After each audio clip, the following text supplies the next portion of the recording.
Hello, and thank you for joining us for today's message. I'm Eric, the lead pastor of South Mountain Community Church. Thank you for taking just a bit of your time to be with us today.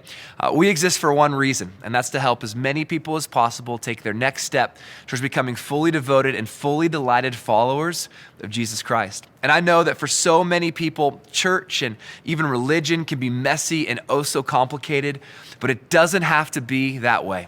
Here you can belong before you believe. So our hope is that your first visit with us is enjoyable, meaningful, and unlike the church experiences of your past. We also think that the best way to experience delight is with others in person.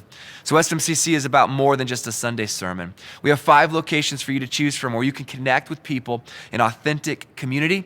We want every message you hear to engage your head, your heart, and your hands for a life of full delight. So with all of that in mind, enjoy today's message. Yeah, go ahead and find your seats if you will. Thank you so much for being here with us at the 1 o'clock service. I have a message for us called Easter Airs today, Easter Airs, and I'm so excited to take us into that. But just a few things before we begin. It's been an amazing weekend around here at South Mountain. We had thousands gather for Good Friday, and then hundreds and hundreds of people here to pick up thousands and thousands of eggs on our Easter egg hunt, and so many of you volunteers served, and so I'm just so proud of our church putting on that event for the community. And I want to say this, if you're brand new here, if you're brand new to South Mountain, we love you and we're so glad that you're here. And if you've been here for a very long time, you already know we love you and are so glad that you're here. I'm Eric. I get to serve as one of the pastors on the team, and I want to begin with a small confession of something that's not very pastor-like. I made that word up, pastor-like, okay? You might think this is pretty pastor-like, though, depending on what you think of pastors. Here is that small confession. In fact, it's the first note in the bulletin that you received when you walked in if you want to follow along in the conversation. Here's what I want you to know. Here's my small confession. It is fun to show other people their errors.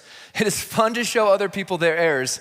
However, it is not fun to be shown ours, is it? It is not fun to be shown our errors. Are you with me in this? Some of you are pretty good at spotting out other people's mistakes, their shortcomings, their errors, all right? Some of us are really good at that. I'm really good at that when it comes to driving in Utah. There's a lot of bad drivers out there. I can spot those errors a mile away. Sometimes it's my wife's errors behind the wheel, but I can spot them, okay? But when I'm shown my errors, okay, they might be right in front of me. That is so uncomfortable. Sometimes, in fact, I can't even see them. And it is fun to show other people their errors. It's no fun to be shown yours. Quick story. When my wife and I were first married, she came home one day and said, honey, I think the car needs some oil. She was driving one of those Honda Accords. It was lowered. It was a lowrider. Those were cool back in 2008, 2009. All right, those were awesome. And I said, no problem. Mechanic Eric to the rescue, You should know this. I was training to be a pastor, not an auto mechanic. So I go down from our apartment, pop the hood, got it open, first try. I was feeling pretty good about that. This is before YouTube, everybody. That's how old I am. Got the hood popped, and I was like, okay, where would the oil go? You can't just sprinkle it everywhere. The oil emoji. This was before emojis, but there was a little oil picture on the cap. I call that the oil emoji, so I opened that up. I had one of those snow cone looking things. I think they call those a funnel. It was the perfect pour. It was great. I used it all up, closed the hood, and went on my way. And some of you are listening carefully. You're like, bro, you forgot a step, And I did. A few days go by, and my wife, she says, I can smell oil when I'm driving. And I'm like, don't worry, it'll go away on its own. Those things always fix themselves, And she's like, okay. She's being so kind and gracious to me, her new husband, can't do much at all around the house. And a few more days go by, and it still smells, she tells me. And so I'm like, maybe I left the bottle or the cap in the car, can't find it.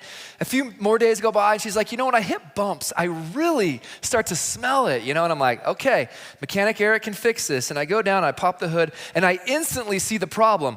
The hole where the oil went is wide open. And I'm thinking, she drove this thing so hard over bumps, she popped the cap right off, I'm like, I'll get some tin foil, a little rubber band, and I'll close it right back up, And then it hit me. I look over about 4 inches to the left, and there's the cap sitting on the engine, right where I left it days and days ago. It was an Easter miracle. So I grab it and I screw it back on and we went on our merry way, okay? And now I pay Jiffy Lube to do the oil. The reason I tell you this story though is to just say this, small errors are funny. Small errors are humorous, we can chuckle about it. But large errors, big errors, massive errors, not so funny at all. They can be harmful, damaging, they can even be deadly. And listen, this is why I bring this up. This is so important. Every Easter, millions of people err. Every Easter, millions of people err. We've done this 4 times now. This place has been full of thousands of people. And I was just saying that across all of these services, for so many of us, this is us. That we are in error when it comes to Easter. And I'm wondering if this perhaps is true of you. Listen, it is true of me. Every Easter, millions of people err. And I want to talk about this morning. I want to talk about the Easter errors that we see, in the text. Now, here's the thing. If we are humble enough to be open to the possibility that we might be wrong about some things, then the good news is we are growth-minded. And we can grow through it. And that's what I would want for each of us. In fact, it's that same idea that we find in the resurrection narrative in the Gospel of Luke. And I want to take you there now. I'll tell you more about who Luke was in just a little bit. But the New Testament, if you're new to it, begins with Matthew, Mark, and then we get to Luke. And in Luke's Gospel, in the resurrection narrative that we heard at the beginning of the service that we're going to study again, there is a question right in the middle, and it's that question that's designed to point out an error in the early Easter visitors, the ones that were visiting the tomb bright and early on that resurrection Sunday. It was a question for them, but by implication is a question for us, the type of question designed to lead us out of an error. And I want us to study that question now, then I'll apply it in 3 specific ways, and that'll be our time together. In Luke 24, Luke records this. On the first day of the week, they counted their weeks a little bit differently, started on a Sunday, very early in the morning, okay? It's bright and early, perhaps still dark, like it was when we started the 8:30 service this morning, okay? You guys are at the 1 o'clock, good for you. The 8:30, they looked sleepy. Don't tell them I said that, all right? But it was very early in the morning. Like this. Very early in the morning, the women took the spices they had prepared. They were expecting to find a body. They had the spices mixed up just so. They were trained in what was customary in the first century with how to preserve a dead body, how to pay respects, how to take care of the dead body, how to embalm it, if you will, and preserve it. It was a way to show that they loved and cared for the person who was now deceased. And so that's what they were doing very early in the morning. And they went to the tomb. They found the stone rolled away from the tomb. Just imagine that moment. I mean, they're going to arrive there and they're wondering if they can get in. Perhaps they would ask the soldiers to step aside because they really want to see the body. But when they get there, someone's already beaten them to the moment. The stone has been rolled away and they begin to peer in. Perhaps they're thinking it was someone else, one of their friends, another follower of Jesus who came to do the same, to prepare his body. So they begin to look in. When they entered, they did not find the body of the Lord Jesus. So they enter in, they look around, and the body is not there. And while they were wondering about this, processing it, thinking about it logically, rationally, using their minds to analyze the evidence, they're thinking about all of it, this is what happened. Suddenly, two men in clothes that gleamed like lightning stood beside them. So there's some messengers there, some immaterial beings most likely, a different message for a different day. But they give a very accurate message, and we'll see that in just a moment. 2 men that gleamed like lightning stood beside them. In their fright, the women bowed with their faces to the ground. But the men said to them, and here comes our question, why do you look for the living among the dead? To translate it into our conversation today, why are you approaching Jesus as if he were dead? And that question has gripped me this season. Eric, have you been approaching Jesus in this season or throughout your life as if he were dead? It's that question that I cannot shake. And it was that question that was designed to point out the error in these people who came to visit, okay?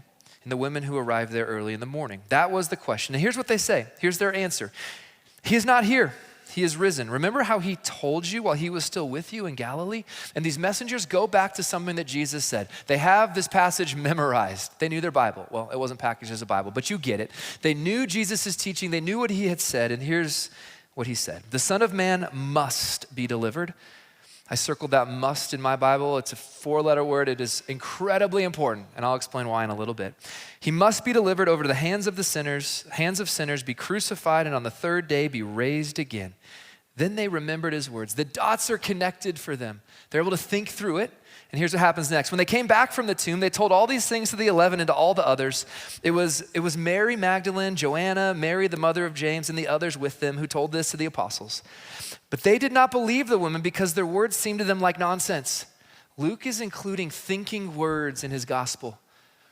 These people are not thinking, yeah, of course, we knew it would happen. We set it up to begin with. No, it sounded like nonsense to them. Why? Because dead people stay dead.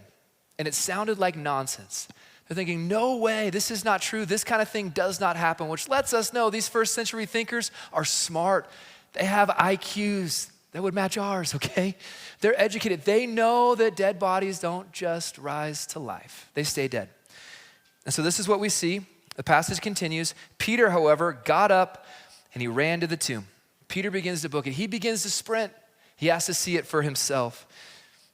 He got up and he ran to the tomb. Bending over, he saw the strips of linen lying by themselves. It was that linen that wrapped the body to begin with. Linen would remain on that body till that body would decompose, but not this linen. It was no longer covering a body. It was set aside, separate from the body.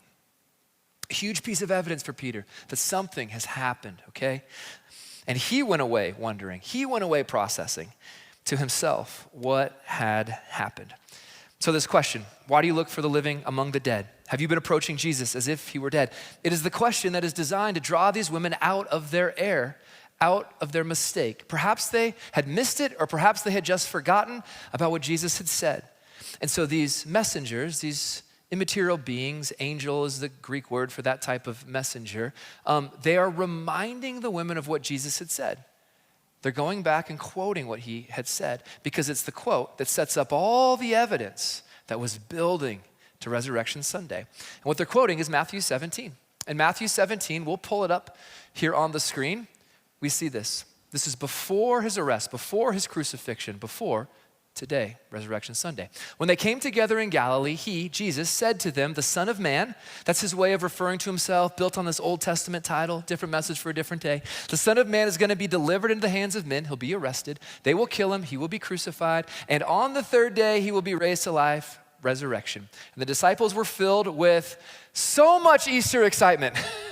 Get out the eggs, get out the bunnies, let's create a big holiday. No. They're filled with grief. That grief will turn to joy in a moment. I'll show you that. They're filled with grief. Why? Because the one that they left everything to follow is going to be killed.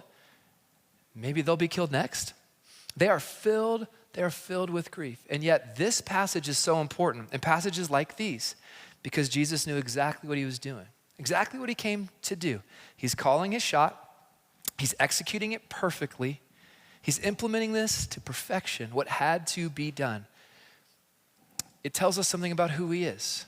It sets up the fact that he is fully, as we just sang, he is fully God.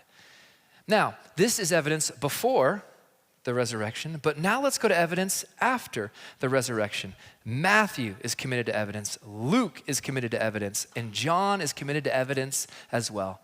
John was there later that night after that morning at the tomb. In John chapter 20, Jesus wants to give his disciples a little more evidence, because we need that. We want to follow truth wherever it leads. We want to analyze the evidence and come to the most logical conclusion of all the facts. And in John 20, this is what happens. We will pull it up on the screen. On the evening of the first day of the week, so that very same day, when the disciples were together with the doors locked for fear of the Jewish leaders, they were behind locked doors. Once again, they weren't out there saying, we've pulled off this plot. Now we're going to be heroes. We're going to take charge of the Roman Empire. And guys, we made it up and it's going to be so amazing. No, they were behind locked doors, afraid for their own lives because their leader was killed. Followers are usually killed next, okay? But look what happened. Jesus came and stood among them and said, peace be with you. And after he said this, he showed them his hands and side. He showed them the evidence that they needed to believe. We do need evidence to trust, don't we? The disciples were now not full of grief. They are now overjoyed, full of delight. Why? Because they saw their Lord. They saw Jesus. So I'd like to return to that question from earlier. Have you been approaching Jesus as if he were dead. And I just want you to know that there are multiple ways, not just on Easter Sunday, but every day, there are multiple ways of approaching Jesus as if he were dead. And I want to take you through just 3 today as we apply all of this on this special morning. Multiple ways of approaching Jesus as if he were dead. Here are 3 I want to talk about. We do that when we deny the miracle. We do that when we deny the meaning. And we do that, approach him as if he were dead, when we deny the magnitude. And I want to walk through these one by one and show you, well, just the opposite, something that we can do. Okay? So deny the miracle. It's pretty common on a day like today to have people show up and say this, or to think this. I like the ideas of Jesus. I like the principles. He seemed like a very nice guy. Seems like he's a good example to follow. I like the stories, but I don't think it actually happened. I like to get dressed up, take the selfie, take the shot in the lobby. Go ahead and do that, by the way. Encourage you to do so. But come on, did it really happen? I don't know. Did it need to happen? I don't really care. I just like his ideas. Listen. That's an Easter error. That is an Easter error. And Luke in his gospel would like to show you that. See, what Luke does is so important. He places this moment into history, okay? It's really important to know that these first century people, it's not like they had a low IQ, that they were uneducated and we're so progressive and they're so primitive and we took science in junior college and we know that miracles don't happen. Listen, this is a different message for a different day. Science doesn't disprove miracles. Science tests for what's natural. A miracle by definition is beyond nature. It is supernatural. And if the universe sprang into existence, then something beyond nature caused nature. And if that happened, then the resurrection is possible, okay? These first century thinkers, they weren't primitive. They knew this sounded like nonsense. And we should not commit what C.S. Lewis calls chronological snobbery. Isn't that a nice term, by the way? Chronological snobbery. It means because we've come so far, we can be the snobs who say they were so dumb. Let's not do that. Luke gives us names. There was Mary. There was the other Mary. There's a lot of Marys. I get it. There was Joanna. She was the wife of the administrator to King Herod. And by putting them in the story, Luke is saying this, why don't you go and talk to them? Yeah, they were still around. They were still alive. Luke is writing his gospel about 40 years after the events. About 40 years after the events, maybe 45, maybe 38 years after, somewhere in that time frame. He's writing about this. Those people who were maybe 18 or 20 years old when it happened are now a little older. They have some gray hairs. They have some gray hairs at this point, okay? That's Mike. He's got a few. I got a few. We're getting older. They had some gray hairs at this point, but they were still around. It would be like this, going back to 1980 for us. Raise your hand if you were alive in 1980. I'm just curious. 1980. Good. I'll put my hand down. I wasn't around yet. In the year 1980, some interesting things happened. Team USA won the Miracle on Ice. You remember that? You were around for that, yeah. Queen put out the hit, Another One Bites the Dust. Pink Floyd, Another Brick in the Wall. Ronald Reagan elected president. Not a political statement, it just happened, okay? All of that happened in 1980, and for the younger people in the room, you might say there's no way to know. And you could simply go down the row and talk to someone who might have a little gray by now, and they would say, I saw it, I lived it, I watched it, I can remember where I was when I sang that song for the first time, okay? Luke is putting this into history, and we can do the same, okay? So when we deny the miracle, it sounds something like this. It sounds something like this when we deny the miracle. I like the ideas in the story. They are interesting. I like the ideas, but did it really need to happen? I don't know. I just like the ideas. But here's what embracing the miracle sounds like. History and my story are forever changed. History and my story are forever changed. And plenty of other religions have been started by people who claim to be God, whose followers also claimed that they were God. But no other worldview or religion has this type of evidence to support it. Every other religion started by someone who is still dead. Christianity worships a living king, one who is alive. And if Jesus is raised to life, then Christianity is the supreme worldview above them all. And Christians are transformed by a living Jesus. We are not changed by behavioral modification to some teaching by a dead figurehead of religion. That is the difference. And this is why today is so important to Jesus' followers. So that's the first way we can approach Jesus as if he were dead. It's by denying the miracle. But here's the second. We can deny the meaning. We can deny the meaning. And here's what this sounds like. I'll honor his memory and I'll follow his example. We make this error and we believe it actually happened, but we miss why it had to happen. And in this era, it's very common to think, I'll show up at church on Easter, maybe even Christmas, okay? And it's like my pilgrimage to that church in Draper. I make that pilgrimage. It's like coming to Jesus' tombstone and saying, Jesus, I appreciate you. I love you. I got dressed up for you. But you know what? I'm just paying my respects. Did it actually happen for me? Did he actually do this for me? We miss the personal meaning of it all. And we know how meaningful this is because of that small word that Luke included. It's the word must. Those women, they arrived early that morning. They knew he had died. They did not know that he had to die. It's not just nice that he died. He must have died to rescue us. He is our substitute. He paid the price we could not pay. The natural consequence from walking away from the God of life is death. That's the penalty. Blood, of course, is the symbol that the transaction has been processed correctly so that justice is upheld. And then his resurrection is the thing that validates it all. And so Jesus didn't cheat death. He went through it and beat death.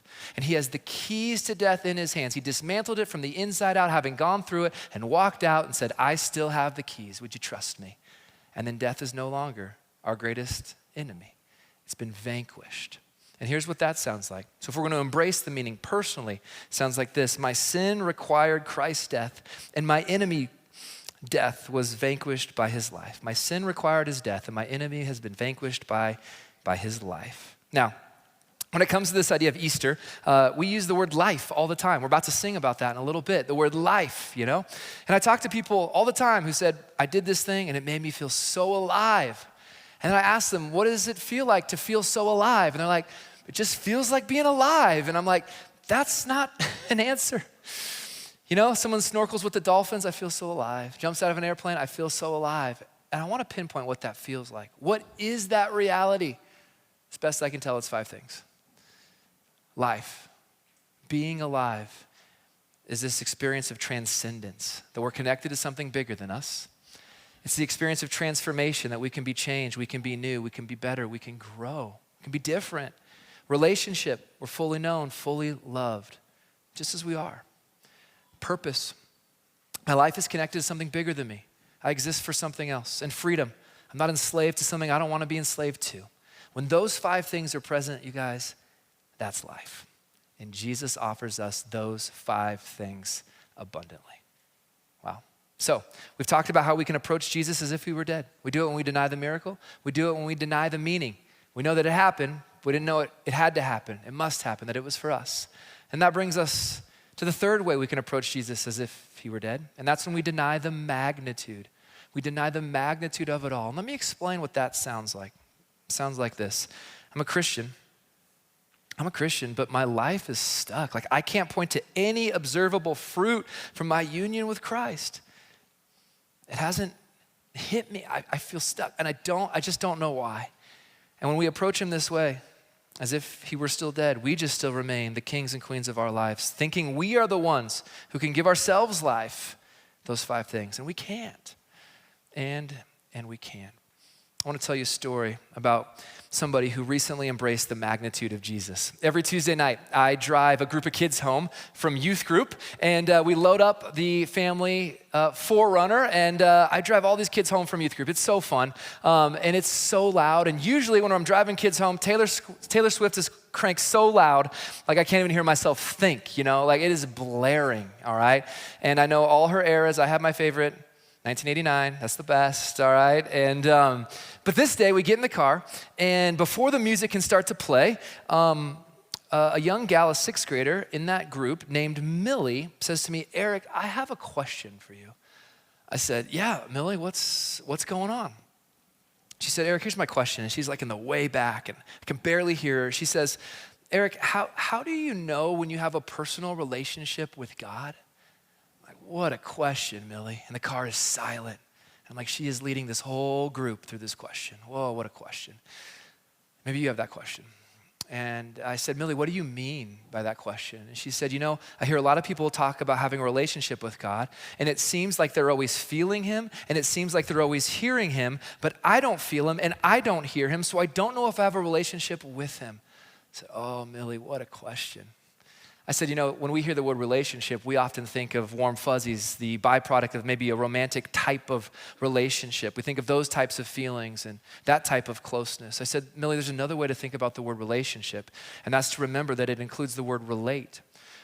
So someone who is following Jesus has a relationship with him, has decided to relate every aspect of their life around him. The way they think about sexuality, it revolves and relates around him. The way they think about their money, their time, their career, their identity, their sense of self, the future, why they're here, all of that relates around Jesus. And because that is so personal, that relating, it's called a personal relationship with Jesus. And Millie goes, I think I've done that. And I said, Millie, I've been around you for about the last 6 months, and I'm seeing that. I'm seeing that. And from the back seat, she just shouts out, I'll never forget it. She says, I love Jesus. That's what she says in the back seat. And I'm driving and I'm tearing up. And I've preached to a few thousand people this morning. That might be the best ministry moment of this whole year for me, okay? That was incredible. And I know what Millie is going through, and if I were to let myself, I would weep over it. But she loves Jesus, and that's what she said from the back seat. And I said, Millie, I know you do. I'm seeing the fruit in your life. When we embrace the magnitude of Jesus, it sounds like this. I'm a Christian, as evidenced by the fruit of my union with Christ. So back to the question. Have you been approaching Jesus as if he were dead? Because if so, Mary and Joanna and the other Mary and Luke and John and Matthew and 6th grader Millie would like you to know he's alive. And you don't need to make that error, but you can come to him and find life. And if you're serious about that, I want to give you a very unique and quick opportunity. Next Sunday at SMCC is Baptism Sunday. We're going to be baptizing as many people as possible out of all of our services here next week. And let me tell you why baptism is such a perfect next step that embraces the miracle, the meaning, and the magnitude. Here's the miracle. You are picturing the miracle personally as you enter into the water and come back out. That's embracing the miracle. You're embracing the meaning. You're doing it. It's your personal moment to say, this means something to me. And there's magnitude that you've embraced because Jesus has asked you to do it if you follow him. And I want to challenge you to consider taking that next step if you haven't, because by doing that, you will literally be embracing the miracle, the meaning, and the magnitude of Jesus. There's a card in the seat in front of you. Put your name on it, a way to get in touch. Check baptism. And my staff, our staff, they are prepared to work very hard this week to get you everything you need to know to take that next step. They were like, Eric, I don't know, we'll be ready for it. And we will be. And I want to invite you to consider that if you've never been baptized. So every Easter, millions of people err. And I hope now that a few thousand of us around 5 locations in Utah will not. Rather than approaching some dead figurehead of religion, just paying our respects, may we approach a living King, a risen Lord. May we approach Jesus that way with life. And so we've decided to create a moment here for about 6 to 7 minutes where you can have that opportunity to approach Jesus because he is alive and he is here and he is with us and he is with you now. And if you're not a singing person, I would understand that you're like, can we just maybe move on with the day? Don't waste this moment. And don't just treat Jesus as if he were dead in this moment. Perhaps this is a moment where you can express to Jesus what's true of you. And you could say to Jesus what Millie said to Jesus. Jesus, I love you. I'm going to pray and we'll sing. Jesus, I'm grateful for the evidence around the resurrection. I'm grateful that you are alive and you give life to us in very personal ways, magnificent ways. I pray that we would embrace that. Forgive us for approaching you in our lives as if you were dead. Would you help us approach you the way that you are, alive? We do that now in your name. Amen. Thank you so much for joining us for today's message and trusting us with your time. If you'd like to connect with one of our pastors or staff, you can easily do that by visiting smccutah.org/connect. When you fill out that quick form, they will get back to you within a few days and be able to connect with you. As well, if you'd like to know more about taking a next step at SMCC, you can easily look at what next steps we have by visiting smccutah.org/nextsteps. And lastly, if you found today's message both hopeful and helpful, I would encourage you to do maybe one of two things. First, you can share this message with someone that would find it helpful. And you can also choose to partner with us financially so that more people can see messages like this. You can find more information on what that looks like by visiting smccutah.org/give. Again, thank you for joining us today, and I hope to see you at one of our locations soon.